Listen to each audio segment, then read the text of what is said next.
مشکوٰۃ شریف میں نبی پاک صلی اللہ علیہ وسلم نے فرمایا، اللہ تعالیٰ نے نا حضرت سیدنا آدم علیہ السلام کو نا ان کی تمام اولاد کی صورتیں دکھائیں، گویا روحیں دکھائیں، نور دکھایا، چمک رہا تھا۔ تو حضرت آدم کی نظر پڑی حضرت داؤد علیہ السلام، یہ مشکوٰۃ میں موجود ہے۔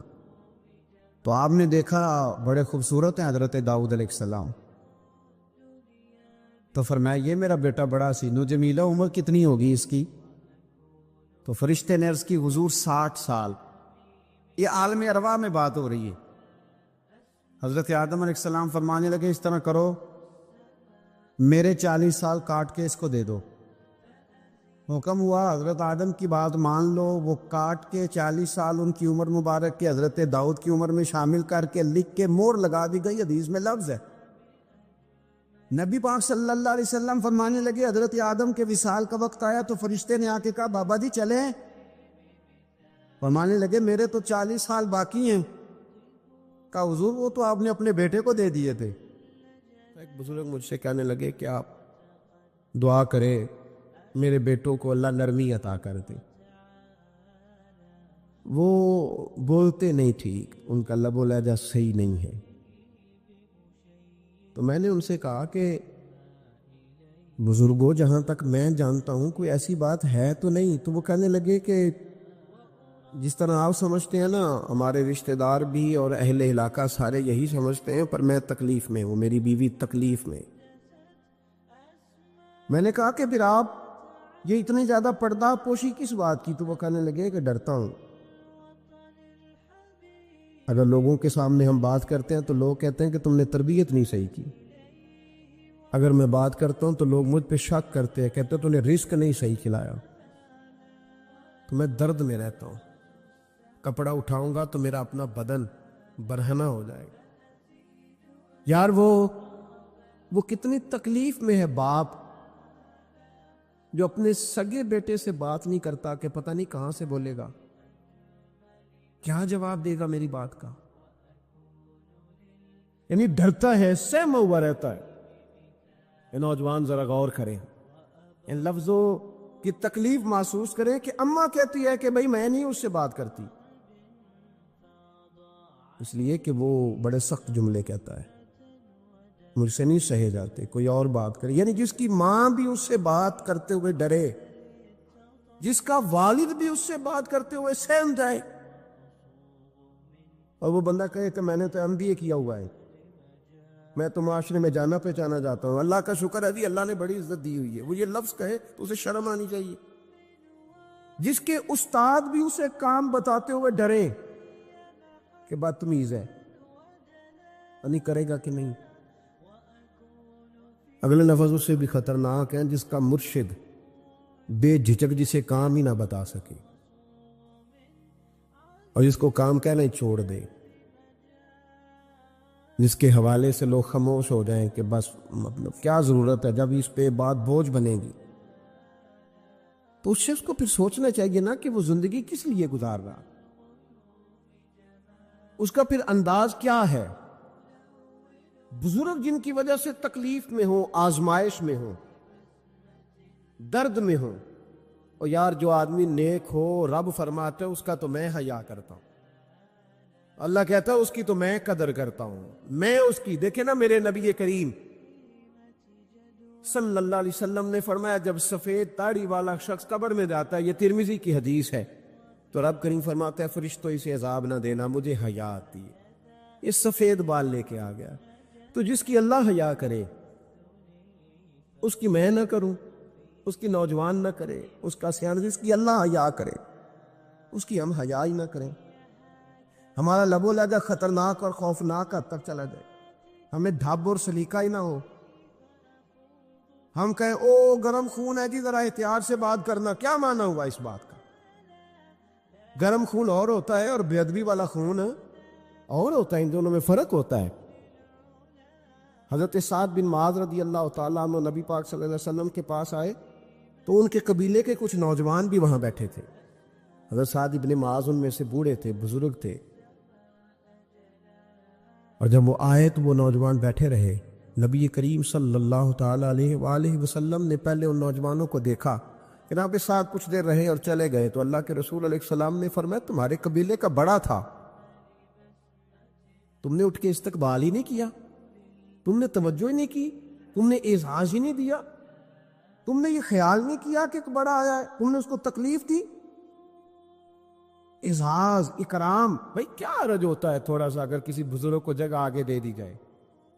اس میں کیا فرق پڑتا ہے کہ اگر آپ کسی لائن میں لگے ہوئے ہیں تو کسی بوڑھے کو کہیں کہ جناب بابا جی آپ آ جائیں۔ او میرے بھائی، کون سا وجود کا کوئی حصہ ٹوٹ جاتا ہے اگر کسی ضعیف کو، کسی بوڑھے کو یہ کہا جائے کہ آپ لائن سے نکل جائیں اور یہ بل مجھے دے دے، میں جمع کرا دیتا ہوں؟ کیا تکلیف ہوتی؟ ہمارے ہاں تو بوڑھوں کی چارپائیاں گھر میں اب علیحدہ رہتی ہیں،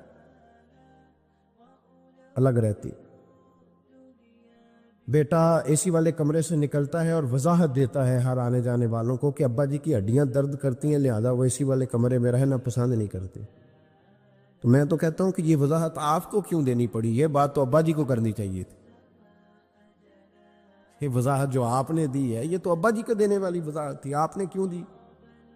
ابا جی کے لیے اس طرح کا کمرہ ہے گھر میں جس طرح کا سٹور ہوتا ہے نا پرانے کپڑے رکھنے والا، وہ کمرہ ہے۔ حدیث سنانے لگا ہوں، اللہ کرے آپ کو یاد رہ جائے، اللہ کرے آپ کو یاد رہے۔ مشکات کی حدیث ہے، بڑے خوبصورت لفظ ہیں میرے نبی کریم علیہ الصلوۃ والسلام نے فرمایا رب جو تمہیں روزی دیتا ہے نا، یہ تمہارے ضعیفوں کی برکت سے دیتا ہے۔ وہ جو 90 سال کی اماں گھر میں ضعیف پڑی ہے نا، اسے سکریب کا مال نہ سمجھنا۔ تیرے اوپر جو خدا کا کرم برس رہا ہے تو اس بوڑھی کی وجہ سے برس رہا ہے، اس بوڑھی کی وجہ سے برس رہا ہے۔ اور نبی کریم علیہ الصلوۃ والسلام نے ارشاد فرمایا سن اور یاد رکھ، فرمایا رب تم سے ناراض ہوتا ہے، وہ بارشیں روکنا چاہتا ہے، تمہیں قحط میں مبتلا کرنا چاہتا ہے، لیکن تمہارے ضعیفوں کے سبب تمہیں بارشیں عطا کر دیتا ہے، تمہارے کمزوروں کے۔ اس کمزور سے کوئی بیمار بھی مراد لیا جا سکتا ہے، عورت اور بچی بھی مراد لی جا سکتی ہے، بوڑھے لوگ بھی مراد لیے ہیں شارحین حدیث میں۔ ان کے سبب سے اللہ تم پر بارشیں برساتا ہے۔ تو جو تیرے لیے ذریعہ بخشش ہے، جو تیرے گھر میں رزق آنے کا سبب ہے، ان کی باتیں تو لگتی ہیں بری، ان کو تو حکا دے کونے میں بٹھا دیا ہے۔ اور اگر کبھی دل کرے تو تعارف کراتے ہیں آنے والے مہمانوں سے کہ یہ ابا جی ہے، اس سے زیادہ کوئی ان کا گھر میں کردار نظر نہیں آتا۔ یہ ظلم ہے، یہ زیادتی ہے۔ بوڑھوں کا اکرام کرنا، ان کو پیار دینا، ان کو اعزاز دینا، ان کو ہمیشہ سربراہ بنا کے رکھنا، ان کے ساتھ اس طرح کا رویہ رکھنا کہ جیسے کسی بڑے شان والے آدمی۔ میں اکثر یہ رونا روتا ہوں، میں کہتا ہوں کہ ابے کی بھی عزت ہو سکتی ہے، بشرط یہ ہے کہ ابا امیر ہونا چاہیے۔ اللهم صل على محمد وعلى آل محمد كما صليت على إبراهيم وعلى آل إبراهيم إنك حميد مجيد اللهم بارك على محمد وعلى آل محمد كما باركت على إبراهيم وعلى آل إبراهيم إنك حميد مجيد۔ اگر تو ہو نا 6-7 مربع زمین کا مالک تو پھر تو پوتے کیا پڑ پوتے بھی پیر دباتے، لیکن اگر اس بوڑھے بیچارے کو بچوں سے خرچہ لینا پڑے تو پھر اس بیچارے کی کوئی حیثیت ہے؟ ہمارے استاد ایک بات سنایا کرتے تھے وہ کہتے تھے کہ ایک آدمی نے دعوت پکائی ولیمے کی تو اس نے باہر پہرے دار کھڑے کیے، کہا کوئی غریب آدمی نہ اندر آئے، سارے امیر ہی آئیں۔ اور میرا تجربہ یہ ہے کہ اب غریبوں کو شوق ہو گیا امیروں کو دعوت دینے کا۔ ناراض تو نہیں ہو گئے آپ لوگ؟ یہ میں تجربے کی بات کر رہا ہوں۔ کبھی کسی غریب کے فنکشن میں جانے کا اتفاق ہوتا ہے نا، تو مجھے یوں لگتا ہے کہ اس کا دل تھا کہ غریب کوئی بھی نہ آئے۔ غریب کو دعوت دینا پسند ہے، تو امیر تو پہلے نہیں اسے بلاتا، تو پھر بلائے گا کون؟ اس نے شیخ صاحب نے ولیمہ اپنے بیٹے کا کیا تو باہر جو پہرے دار تھے ان سے کہا کہ کوئی غریب آدمی اندر نہ آئے، امیر بندے صرف۔ اور نبی پاک صلی اللہ علیہ وسلم نے ایسے ولیمے پر لعنت برسائی ہے، فرمایا لعنتی ہے وہ دعوت جس میں صرف امیر آئیں اور غریب نہ آئیں۔ اس نے کہا بھی صرف نہ امیر لوگ آئیں۔ تو ایک بندہ تھا بڑا امیر لیکن بیچارہ نہ کئی کام کاج سے اٹھ کے ہی آ گیا، تو کپڑوں کو اسی طرح مٹی وٹی لگی ہوئی، تو دیر ہو رہی تھی، گھر جاتا چینج کرنے تو لیٹ ہو جاتا، تو ایسے ہی آ گیا۔ جب وہ آیا تو پہرے دار کھڑا، تو اس نے کہا دوڑ جا، تیرا کوئی مطلب نہیں ہے یہاں۔ اس نے کہا یار میں سیٹھ آدمی ہوں، بدرا کپڑے نہیں بدلے۔ اس نے کہا سیٹھ ہوتا تو تیرے کپڑوں سے پتہ نہ چلتا میرے بھائی۔ وہ شخص کہتا ہے کہ میں نے کہا مجھے جانے دو اندر، کہنے لگے تیرے کپڑے نہیں دعوت والے۔ کہتا ہے میں وہاں سے واپس گیا دوڑا۔ آپ کو پتا ہے نا کپڑے بھی اب اللہ خیر کرے۔ ایک سنگی نو میں ایک دن کیا تو کالی اینک لائی سی، خیر ہے کہندا موٹر سائیکل تے کٹا پیندا ہے، کوئی دنوں تو بعد کار وچ بھی لا کے بیٹھا سی۔ میں کہ ہن کنوں میں کی پوچھاں، ہن تے بہتر ہے انہوں چٹی سوٹی بھی نال دیاں بھئی، کیا اس سے انسان کا قد بڑھتا ہے؟ وہ ہے بات کرنے والی۔ جہاز میں اس دفعہ میں واپس آ رہا تھا تو جہاز میں ایک نوجوان کالی اینک لگا کے پھر رہا ہے۔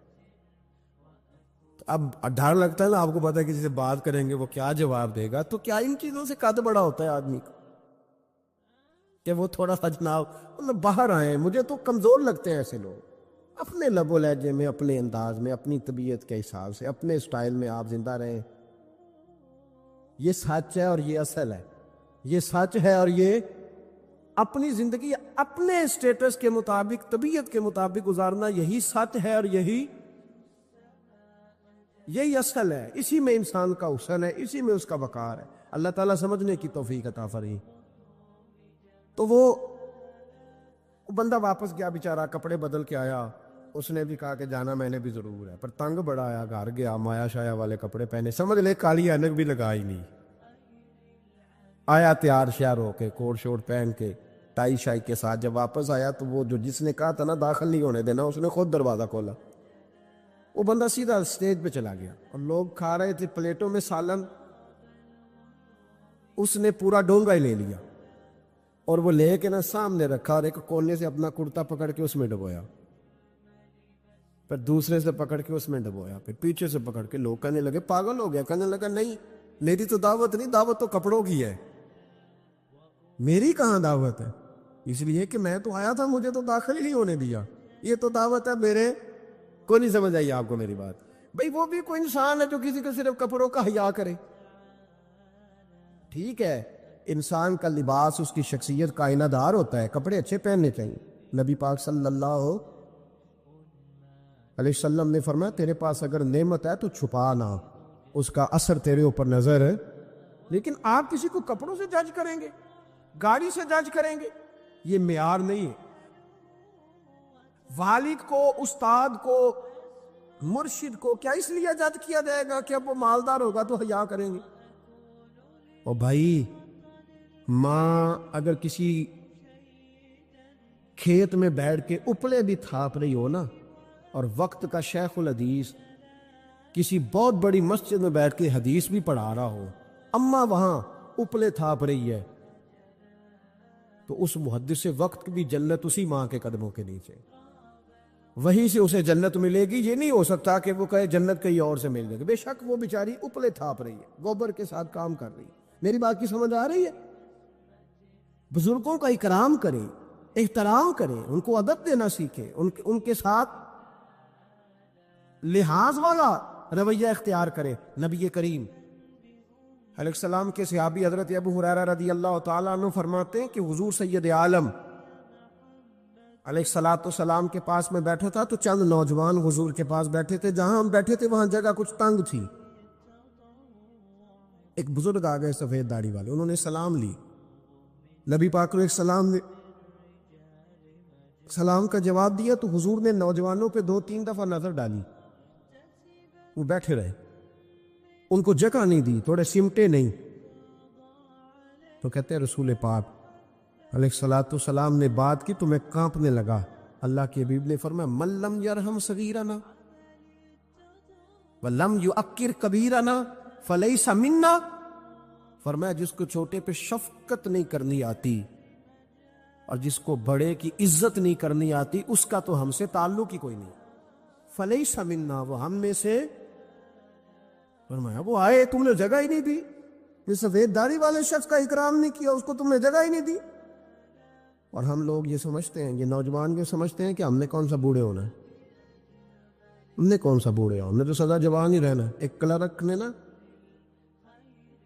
ایک دفعہ کسی بہت بڑے رائٹر کو کہہ کہ اپنے نام سمیت, اس نے کہا تھا میرا نام, ایڈریس, فون نمبر سمیت یہ بات اپنے کالم میں درج کر دو. اس نے کہا کہ میں کلرک تھا, تنخواہیں وغیرہ دیتا تھا کسی بینک میں یا کسی ایسے ادارے میں ملازم تھا جہاں میں وہ چیزیں دیا کر. تو کہتے ہیں کہ میں وہاں یہ کام کرتا تھا تو بوڑھے لوگ, آپ کو پتہ ضعیف لوگ آتے ہیں بیچارے پینشن لینے, کسی بچے کی منت کرتے ہیں, وہ لے کے جاتا ہے. بابا جی کو یہ بھی نہیں پتہ انگوٹھا کہاں لگانا, فارم کیسے فل کرنا ہے. تو یہ سرکاری عہدوں پہ بیٹھے لوگ معاذ اللہ تنگ ہوتے ہیں اور کئی دفعہ غلط جملے استعمال کرتے ہیں. تو کہا کرتا تھا کہ میں بڑا سخت رویہ رکھتا تھا, اب میری بھی پینشن ہو گئی ہے, اور اب جب میں خود لینے جاتا ہوں نا کہتے جتنے دھکے میں یہ تھے اس سے 11 گنا کھا چکا ہوں, پر معافی کوئی نہیں مل رہی. تو لوگوں کو یہ میرا نام لے کے ایڈریس سمیت بتا دے کہ اگر اپنا بڑھاپا سیو کرنا چاہتے ہیں تو اپنی جوانی محتاط کریں. اگر اپنا بڑھاپا سیو کرنا چاہتے ہیں تو اپنی جوانی, اور بڑھاپے میں باتیں جوانی میں برداشت ہوتی ہیں, بڑھاپے میں تو لفظ صحیح بھی نہیں جاتے, آنسو خود بخود نکل جاتے ہیں جب بچہ بات کرتا ہے. سنو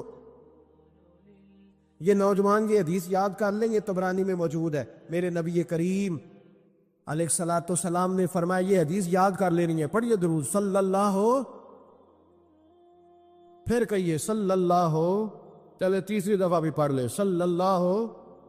رسول پاک علیہ الصلوۃ والسلام نے فرمایا جو شخص اپنی جوانی میں کسی بوڑھے کی عزت کرے گا, جب وہ بوڑھا ہوگا تو اللہ اسے کئی گنا بڑھ کے اس کی عزت کرائے گا. اس کی کی گئی عزت سے کئی گنا بڑھ کے رب پھر اس کی عزت کرائے گا. نوجوان اکرام کرنا سیکھیں, بزرگوں کا احترام کریں اپنے بڑوں کے ساتھ, اور بڑوں میں جتنے بھی صاحب فضیلت بڑے ہیں, آپ کا جو استاد ہے وہ آپ کے لیے بڑا قابل احترام ہے, بڑا قابل احترام ہے.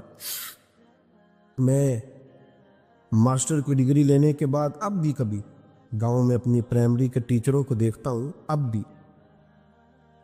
تو احساس پیدا ہوتا ہے کہ یہ اگر ہمیں وہ الف با تا سا نہ پڑھاتے, شروع کی کتابیں یہ المدہ عام نہ پڑھاتے, تو پھر اس سے آگے بھی ہمیں پڑھنا نہ آتا.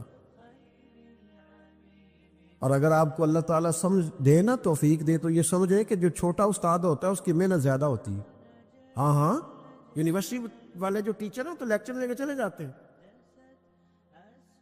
تو وہ جس نے رٹا لگایا نا پہاڑے یاد کرانے کا, وہ جس نے آپ کو املا لکھنی سکھائی ہے نا, اس کی محنت, اگرچہ اس کی تعلیم میٹرک PTC ہے, اگرچہ اب آپ اس سے کئی گنا زیادہ تعلیم حاصل کر گئے, لیکن اصل مشقت اس قاری صاحب کی ہے جس قاری نے آپ کو قاعدہ پڑھایا ہے, جس نے تلفظ ٹھیک کرایا ہے. ابتدائی کتابوں کے اساتذہ کی مشقت زیادہ ہوتی ہے, بڑے لوگ کو لیکچر دے کے چلے جاتے ہیں. تو بھائی ادب کرنا سیکھیں. میرے رسول پاک صلی اللہ علیہ وسلم نے ارشاد فرمایا, حضور فرمانے لگے ایک تیرا باپ وہ ہے جس کی صلب سے تو پیدا ہوا, اور ایک تیرا باپ وہ ہے جس نے اپنی بیٹی دے کے تجھے بیٹا بنایا, اور فرمایا ایک تیرا باپ وہ ہے جس نے تجھے تعلیم دی. وہ تیرا باپ ہے, اس کا اکرام کر, اس کا ادب. اور حضرت مولا علی شیر خدا نے تو شیروں جیسی بات ہی کر رہی, بڑے لوگ بڑی بڑی باتیں، اتنی بڑی بات اس موضوع پر میں نے تلاش کیا ہے، میں نے بڑے لوگوں کو پڑھا ہے اس عنوان پر، لیکن اتنی بڑی بات کہیں نہیں ملی۔ حضرت علی المرتضیٰ رضی اللہ تعالیٰ عنہ فرمانے لگے جس نے مجھے ایک حرف سکھایا ہے وہ میرا استاد ہے، اگر وہ چاہے تو مدینے کے چوک میں کھڑا کر کے مجھے بیچ دے، میں اس کے ہاتھوں بکنے کو بھی تیار ہوں۔ وہ جس نے مجھے ایک حرف، اساتذہ کا احترام نہیں، اساتذہ پریشان، استاد تو بیچارہ روز کٹہرے میں کھڑا ہے، روز کٹہرے، روز لوگ اس کو کہتے ہیں کہ جناب آپ نے یہ بات کیسے کر دی، آپ کی ضرورت کیسے ہوئی۔ اور جو لوگ، جن لوگوں کا یہ تصور بن گیا تھا نا کہ رب کے سامنے کھڑے ہونا ہے، منہ دکھانا ہے مالک کو، جن کا یہ تصور بن گیا تھا بچ گئے تھے۔ ہم دنیا میں جینے کے لیے سارا کچھ کرتے ہیں، رب رسول کو منہ دکھانے کے لیے نہیں کرتے۔ جن کا یہ تصور بن جاتا ہے نا تو رب کہتا ہے وَلِمَنْ خَافَ مَقَامَ رَبِّهِ جَنَّتَانِ، فرمایا جو میرے سامنے کھڑے ہونے سے ڈرے گا میں اسے 2 جنتیں عطا کروں گا۔ وہ سمجھ جائے، اس کے لیے 2 جنتیں ہو جائیں گی۔ بڑا روتے ہیں لوگ، میں نے روتے دیکھے ہیں، دولت کے لیے، دنیا کے لیے، دوستوں کی بے وفائی پر، اپنے بچوں کی نافرمانی پر، پیسے نہیں ہیں تو رو پڑے، فلانے نے مجھے تنگ کیا تو رو پڑے۔ لوگوں کے لیے روتے ہیں، انسانوں کے لیے روتے ہیں، رب کے لیے رو کے دیکھ۔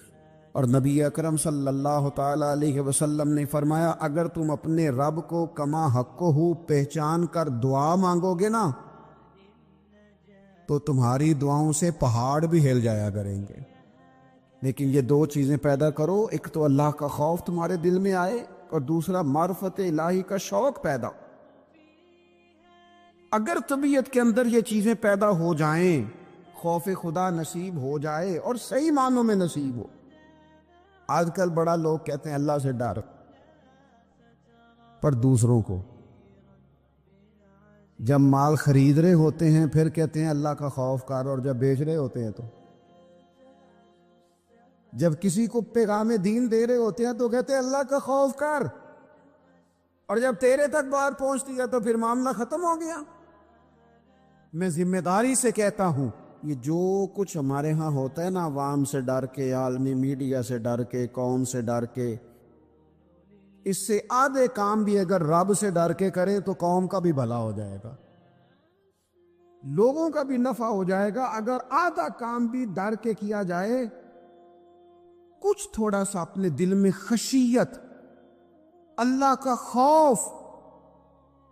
حضور فرمانے لگے جتنا مکھی اور مچھر کا پر ہوتا ہے نا، اگر اتنے آنسو رب کے خوف سے تیری آنکھ سے نکل گئے تو حضور فرماتے ہیں جس طرح بھینس کے تھنوں سے نکلا ہوا دودھ دوبارہ تھنوں میں نہیں نہ جاتا، اگر کوئی اتنا بھی رو پڑا جتنا مکھی اور مچھر کا پر ہوتا ہے تو اس بندے کو اللہ دوزخ میں داخل نہیں کرے گا۔ شرط کیا ہے؟ اللہ کے خوف سے، رب کے خالصتاً اللہ کے خوف سے۔ اور تھا لوگوں کو اللہ کا خوف، رب کے سامنے کھڑا ہونا ہے تو ڈرتے تھے۔ حضرت عمر کا جب آخری وقت آیا تھا تو اپنے بیٹے سے کہا تھا مجھے اٹھا کے زمین پہ رکھ دو، میں اپنی پیشانی زمین پہ رکھ کے اپنے رب سے معافی مانگ۔ حضرت عثمان غنی جیسے لوگ جب قبر کو دیکھ لیتے تھے تو پھر تڑپ کے ان کی ساری داڑھی آنسوؤں سے بھر جاتی۔ حضرت مولا علی شیر خدا رضی اللہ تعالیٰ عنہ نماز کی نیت باندھنے لگتے تو وجود کانپتا، راشا طاری ہو جاتا۔ علی آپ تو شیر ہیں میدانوں کے، ہزاروں لاکھوں تلواروں کے بیچ کبھی نہیں لڑکھڑائے، لیکن یہاں رب کی بارگاہ میں آتے کانپ کیوں گئے؟ تو فرمانے لگے تمہیں پتہ نہیں کس کی بارگاہ میں حاضر ہونے لگا ہوں؟ اس سے ڈر آتا ہے، مالک کے حضور آ گیا، ڈر آتا، ڈرتے تھے۔ میرے نبی پاک علیہ السلام نے فرمایا اللہ کا خوف یہ دانائی ہے، یہ حکمت ہے۔ اور صحیح بخاری میں لفظ ہیں، نبی پاک صلی اللہ تعالی علیہ وسلم نے فرمایا، ایک شخص تھا، بخاری مسلم میں موجود ہے، ایک بندہ تھا، اسے نا بڑا ڈر آتا تھا کہ رب جب سوال پوچھے گا تو میں نے کیا جواب دینے ہیں۔ اور ہمیں ہمارے نبی پاک علیہ السلام نے فرمایا بھی ہے، حضور نے فرمایا رب تم سے نا 5 سوال پوچھے گا قیامت کے دن، اپنے سامنے کھڑا کر کے۔ ساری تیاری لائق بچے بھی جب کر لیتے ہیں نا پیپر دینے کی، ذہین بچے ساری تیاری کر کے نا تو کمرہ امتحان میں جاتے ہوئے پھر بھی ڈرتے اور کہتے حضرت صاحب دعا کرنا میرا پیپر ہے۔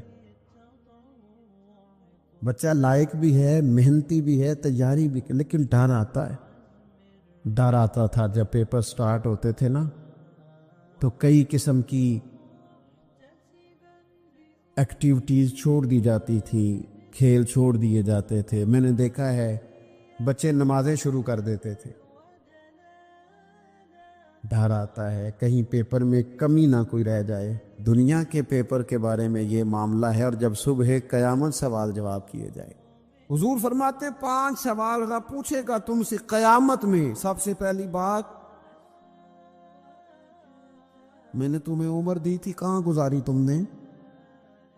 ضائع کر دیا ٹائم سارا، ادھر ادھر بھاگتے آتے جاتے مال کماتے۔ اور پھر عمر میں ایک بہترین حصہ جوانی ہے، حضور فرماتے ایک سوال یہ ہوگا، دوسرا جوانی کہاں گزاری؟ اور تیسرا سوال پوچھا جائے گا، بتاؤ مال کہاں سے کمایا، ذرائع کیا تھے، جائز طریقہ اختیار کیا کہ ناجائز؟ اور چوتھا سوال یہ ہوگا، یہ بتاؤ تم نے خرچ کہاں کیا، اللہ نے اپنے فضل سے دیے تھے پیسے، تم نے ناجائز جگہ پہ تو نہیں لگا دیے؟ اور پانچواں سوال یہ ہوگا کہ جو تمہیں پتہ تھا، جو تم جانتے تھے، جس کا تمہیں علم تھا، جس کا تمہیں شعور تھا، بتاؤ تم نے اپنے علم پر عمل کتنا کیا؟ میرے عزیز، یہ 5 سوال نبی پاک علیہ السلام فرماتے ہیں۔ ایک بندہ تھا جو بڑا ڈرتا تھا رب کی بارگاہ میں کھڑا ہونے سے، اتنا ڈرتا تھا کہ خوف طاری ہو گیا، اس پر خشیت پیدا ہو گئی۔ اس نے اپنے بچوں سے کہا جب میں مر جاؤں نا، یہ صحیح حدیث میں موجود ہے، جب میں مر جاؤں نا تو مجھے جلا دینا، اور پھر اگر میرے وجود کا کچھ حصہ بچ جائے تو اسے پیس دینا، پھر اسے ہوا میں اڑا دینا، مجھے ختم کر دینا، میں اپنے رب کی بارگاہ میں کھڑا ہو کے سوالوں کا جواب نہیں دے سکتا۔ پتا تے سارا ہے نا سردار نو کیتیاں دا، من دانم کے من دانم، جو اعمال کیے ہیں اس کی خبر تو ہے نا، باقیوں کو شک ہے کہ اس میں گناہ کیا ہوگا، پر ہمیں اپنا إن أولى الناس بإبراهيم للذين اتبعوه وهذا النبي والذين آمنوا والله ولي المؤمنين ودت طائفة من أهل الكتاب لو يضلونكم وما يضلون إلا أنفسهم وما يشعرون يا أهل الكتاب لم تكفرون بآيات الله وأنتم تشهدون يا أهل الكتاب لم تلبسون الحق بالباطل وتكتمون الحق وأنتم تعلمون وقالت طائفة من أهل الكتاب آمنوا بالذي أنزل على الذين آمنوا وجه النهار واكفروا آخره لعلهم يرجعون ولا تؤمنوا إلا لمن تبع دينكم قل إن الهدى هدى الله أن يؤتى أحد مثل ما أوتيتم أو يحاجوكم عند ربكم قل إن الفضل بيد الله يؤتيه من يشاء والله واسع عليم يختص برحمته من يشاء والله ذو الفضل العظيم ومن أهل الكتاب من إن تأمنه بقنطار يؤده إليك ومنهم من إن تأمنه بدينار لا يؤده إليك إلا ما دمت عليه قائمة ذلك بأنهم قالوا ليس علينا في الأميين سبيل ويقولون على الله الكذب وهم يعلمون بلى من أوفى بعهده واتقى فإن الله يحب المتقين إن الذين يشترون بعهد الله وأيمانهم ثمنا قليلا أولئك لا خلاق لهم في الآخرة ولا يكلمهم الله ولا ينظر إليهم يوم القيامة ولا يزكيهم ولهم عذاب عليم وإن منهم لفريقا يلبون ألسنتهم بالكتاب لتحسبوه من الكتاب وما هو من الكتاب ويقولون هو من عند الله وما هو من عند الله ويقولون على الله الكذب وهم يعلمون اپنا تو پاک ہے نا، پتا تو سارا ہے نا، کہا میں نہیں کھڑا ہو سکتا اس کے حضور، مجھے جلا دینا، میری راکھ بھی بہا دینا، اڑا دینا ہواؤں میں۔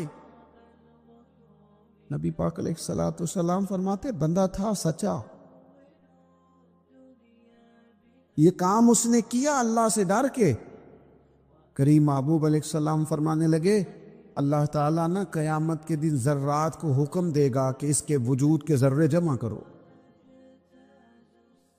اس کا وجود جمع کیا جائے گا۔ جس رب نے پہلے بنایا ہے وہ دوبارہ بنانے پر بھی قادر ہے۔ اس کے ذرات کو جمع کر کے گوشت پوشت دے کے وجود دے کے کھڑا کر کے اللہ پوچھے گا بتا یہ کام کرنے کا تجھے کس نے کہا؟ عرض کرے گا مالک میں ڈر گیا تھا نا، تیری بارگاہ میں کھڑا ہوں سوالوں کے جواب دوں، یہ کام مشکل تھا میں ڈر گیا۔ نبی پاک صلی اللہ تعالی علیہ وسلم فرمانے لگے رب فرمائے گا فرشتو یہ میرا بندہ نہ سچ کہتا ہے، یہ واقعی مجھ سے ڈر گیا تھا، گواہ ہو جاؤ میں نے اس کے لیے جنت کا فیصلہ کر دیا۔ میرے دوستو اپنے دل کو خشیت والا کریں، دل نہ سخت ہو گئے ہمارے، کیسے نرم ہوں گے؟ قرآن پاک پڑھنے سے۔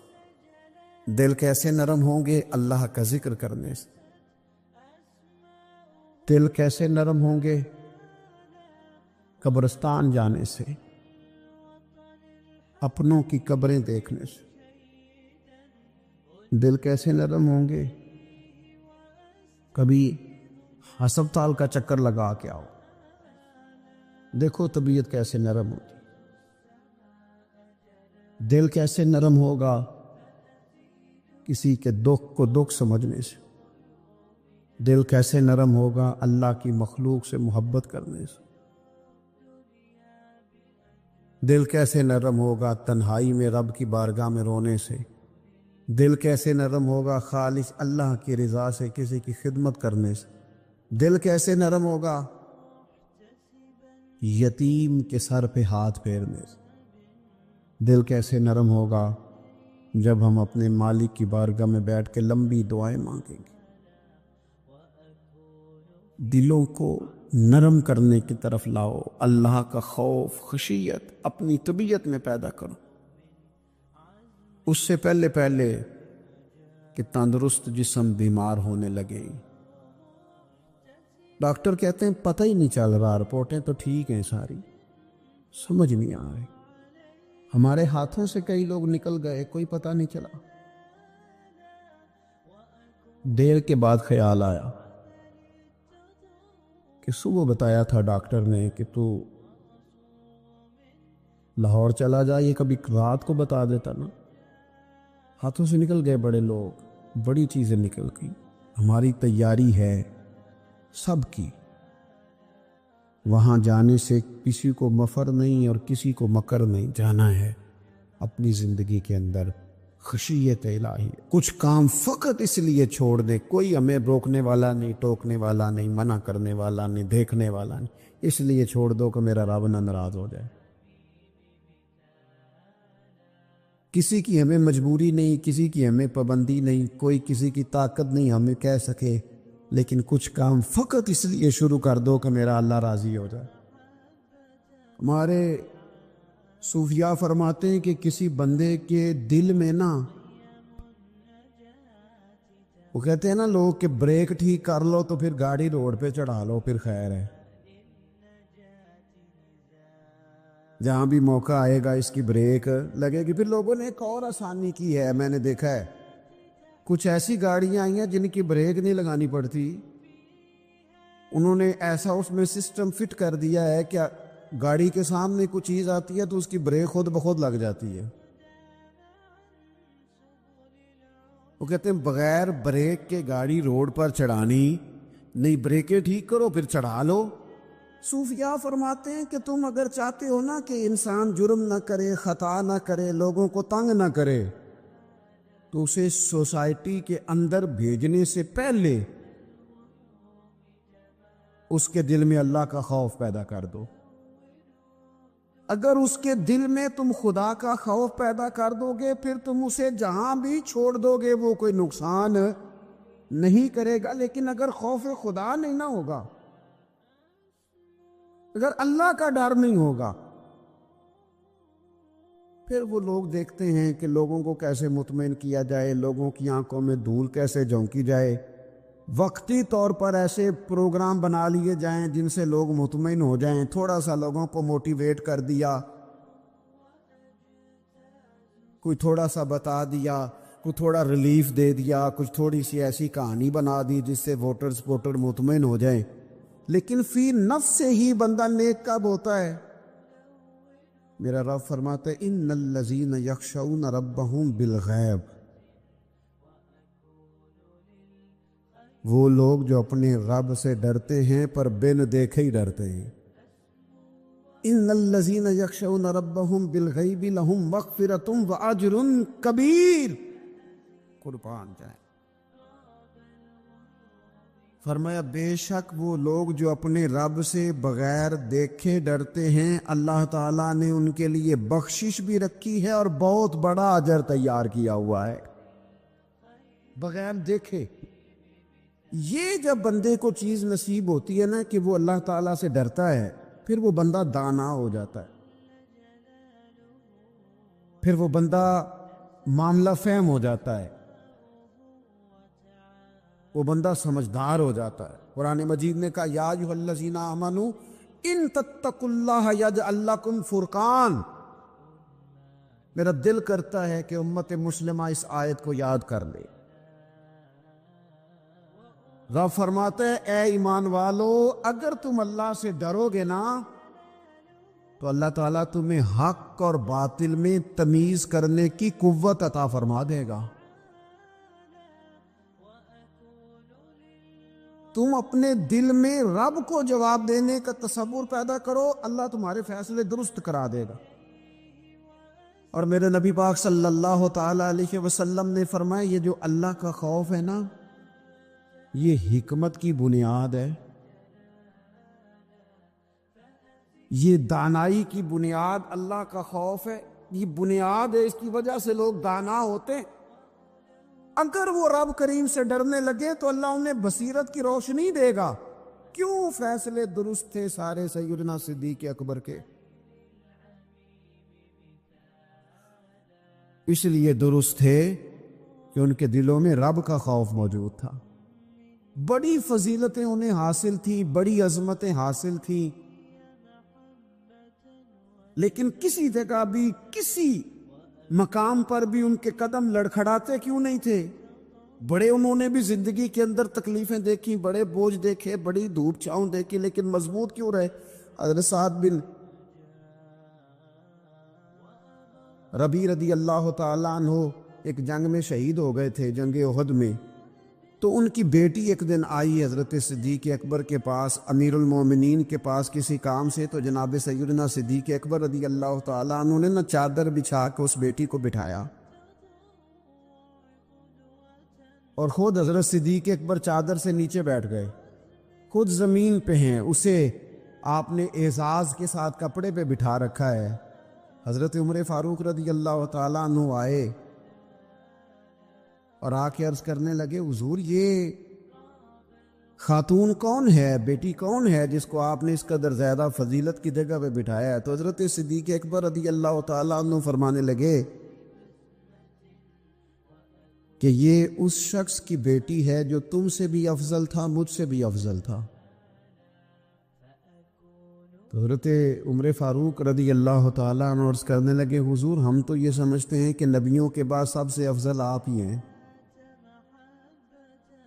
تو یہ جو آپ سے بھی افضل تھا اس کا کیا معنی ہے؟ حضرت صدیق اکبر فرمانے لگے، وہ لوگ کتنے افضل تھے جنہوں نے حضور کی موجودگی میں اپنی جان اپنی رب کی بارگاہ میں پیش کر دی۔ حضور کے مقدس ہاتھوں میں جن لوگوں کی روحیں پرواز کر گئیں وہ کتنے بڑے لوگ تھے۔ میری بات کو سمجھیے گا کہ ان لوگوں کے دلوں میں وہ جو عاجزی تھی، وہ جو اللہ تبارک و تعالیٰ کی معرفت تھی، اس نے کس طرح کا بنا دی۔ ہمارے ہاں یہ مسئلہ بن گیا ہے کہ ہم ہر ایک سے ڈر رہے ہیں، ہر ایک سے، برادری سے، قبیلے سے، داماد سے، بہو سے، فلانے سے، فلانے سے۔ میں نے دیکھا بڑے بڑے لوگ ڈرتے ہیں۔ آپ اگر ناراض نہ ہوں تو بعض والدین ہیں جو اولاد سے ڈرتے ہیں۔ ہاں میں نے کچھ ایسے دنیا دار پیر دیکھے ہیں جو مریدوں سے ڈرتے ہیں۔ میں نے ایسے لیڈر دیکھے ہیں جو اپنی عوام سے ڈرتے ہیں۔ کیوں؟ اس لیے کہ میرے نبی پاک علیہ السلام نے فرمایا جو رب سے نہ ڈرے پھر وہ سب سے ڈرتا ہے، اور فرمایا جو رب سے ڈر جائے اللہ مخلوق کا خوف اس کے دل سے نکال دیا کرتا ہے۔ یہ رب سے نہیں ڈرا تو یہ سب سے ڈرا ہے، اگر رب سے ڈرتا تو کسی سے نہ ڈرتا۔ اور حضور فرماتے ہیں دو خوف اللہ جمع نہیں کرے گا۔ تم اگر بے خوف زندگی گزارنا چاہتے ہو نا دنیا میں، تو ایک خوف پیدا کر لو، وہ رب کا خوف ہے، بے خوف ہو جاؤ۔ اور اگر تم یہ خوف پیدا نہیں کرتے پھر تو سائے سے ڈرو گے، پھر سانپ سے نہیں رسیوں سے ڈرو گے، پھر تو جگہ جگہ تمہیں کمزور کر دیا جائے، پھر تو لوگ ہر وقت تمہیں بھگائیں گے، ڈرائیں گے۔ ایک خوف پیدا کر لو اللہ کا، پھر دوسرا کوئی خوف قریب نہیں آئے گا۔ اور ایک معنی میں اور کہا، اللہ دو خوف جمع نہیں کرے گا۔ حضور فرماتے ہیں تو دنیا میں رب سے ڈر جانا، رب تجھے آخرت میں نہیں ڈرائے گا۔ وہ جو اللہ کے ولیوں کے بارے میں کہا لا خوف علیہم ولا ہم یحزنون، کیا معنی ہے؟ دنیا میں انہیں صرف اللہ کا خوف تھا، باقی کسی کا خوف نہیں تھا۔ حضور فرماتے ہیں تو دنیا میں رب سے ڈر جا، قیامت میں تجھے نہیں ڈرائے گا۔ اور اگر تو دنیا میں نہیں نہ ڈرے گا پھر تو قیامت میں ڈرایا جائے گا۔